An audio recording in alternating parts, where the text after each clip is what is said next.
பிதா சுதன் பரிசுத்த ஆவியின் பெயராலே ஆமென். இன்றைய இறைவார்த்தை. தம் சீடர் பக்கம் கையை நீட்டி, என் தாயும் சகோதரர்களும் இவர்களே என்றார். தூய மத்தேயு எழுதிய நற்செய்தியிலிருந்து வாசகம்.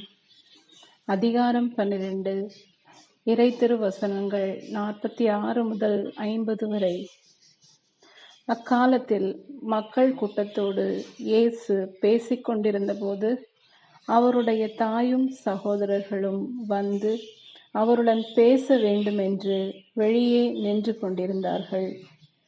ஒருவர் இயேசுவை நோக்கி, அதோ உம் தாயும் சகோதரர்களும் உம்மோடு பேச வேண்டுமென்று வெளியே நின்று கொண்டிருக்கிறார்கள் என்றார்.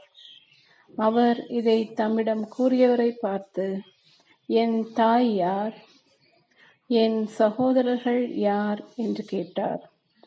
பின் தம் சீடர் பக்கம் கையை நீட்டி, என் தாயும் சகோதரர்களும் இவர்களே, விண்ணகத்திலுள்ள என் தந்தையின் திருவுளத்தை நிறைவேற்றுபவரே என் சகோதரரும் சகோதரியும் தாயும் ஆவார் என்றார்.